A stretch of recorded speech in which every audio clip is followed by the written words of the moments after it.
I remember the way her eyes gleamed that morning. The kind of glow you only see in those overly perfect commercials about happy families and fairy tale endings. Emily stood by the kitchen counter, her hands shaking slightly as she hid something behind her back. At first, I didn't think much of it. 6 years of marriage had dulled surprises. Mornings were usually quiet, coffee, quick goodbyes, nothing more. But that morning, her smile was wide, nervous, almost rehearsed. Then she said it, "You're going to be a dad." For a moment, my brain refused to process it. Time seemed to pause. The only sound was the faint hum of the refrigerator. My smile came automatically, the kind you get when you know it's expected. But underneath it, something churned. Confusion, disbelief, and then a quiet, creeping dread. Because 2 years ago, I'd had a vasectomy. It wasn't a secret. Emily had been there when we made the decision together. We had agreed, no kids. Not now, not later. We both wanted freedom, travel, careers, life without the weight of responsibility. She had been the one to call the clinic. Joked about taking me for ice cream afterward. So when she said those words now, they didn't feel joyful. They felt like a ticking time bomb. I took a slow breath. "That's amazing." I managed, forcing my voice steady. "How far along?" 7 weeks, she said quickly, her hand instinctively resting on her stomach, like something she'd seen on TV. I started calculating. We hadn't been intimate in nearly 2 months. Work stress, arguments, the usual excuses. Even if we had, it wasn't possible. I knew it wasn't. She started talking about names, baby clothes, nursery colors. Her excitement filled the room. I nodded along, pretending, feeling like a ghost in my own life. Later, I went to work, but couldn't focus. The words repeated in my mind. "You're going to be a dad." Every repetition drove the knife deeper. By lunchtime, I'd made my decision. I called the clinic that performed my vasectomy. The nurse was polite, confused. Failures were extremely rare, she said, but I could come in for a semen analysis to confirm. 2 days later, the results arrived. 0 motile sperm. Complete sterility. No possibility. That night, Emily made spaghetti, my favorite. She was in a better mood than I'd seen in months. Humming as she cooked, hiding the phone's notifications as best she could.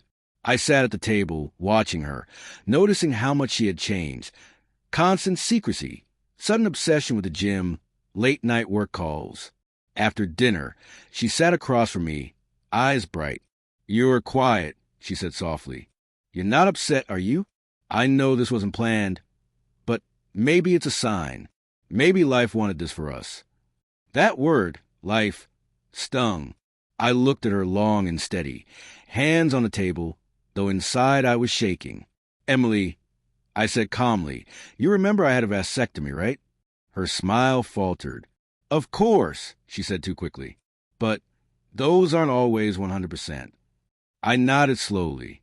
"True, but I had it checked last week. Still 100% effective." Her eyes flickered. The act cracked for a split second before she forced another smile. "Maybe it's a miracle," she whispered. And in that moment, I realized miracles don't make you sweat. Lies do. She excused herself for a shower. I stared at the untouched glass of wine she poured, feeling the weight of an unspoken truth. When she returned, she acted normal, kissed my cheek, said goodnight. I lay awake long after she fell asleep, the sound of her steady breathing beside me. My mind replayed the past 7 weeks. Mood swings, new perfume, messages she smiled at but never showed me.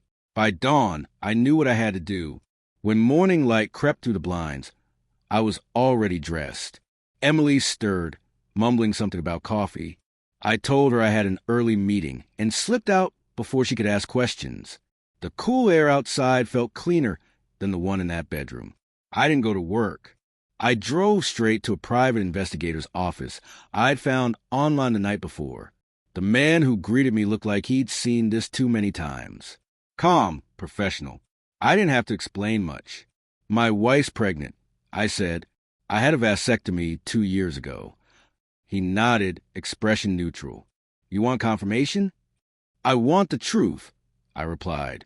He took her name, address, a recent photo, and said he'd be in touch. I went back to work, trying to function normally. Emails, meetings, laughter. It all felt mechanical, like I was observing myself from outside my body. That night, Emily texted from home. "Dinner's ready. Don't be late, okay?" I stared at the message, stomach twisting at its cheeriness. Days passed.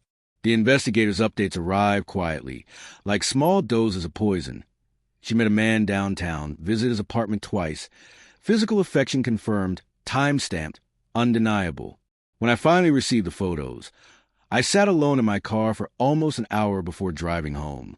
There she was, Emily, laughing, leaning across the table, holding hands with a man I didn't know. The kind of intimacy that had vanished from our marriage. I didn't cry. I didn't feel anger.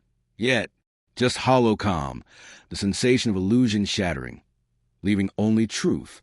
That night, she waited for me at home, excited, showing a small sonogram photo, eyes glistening.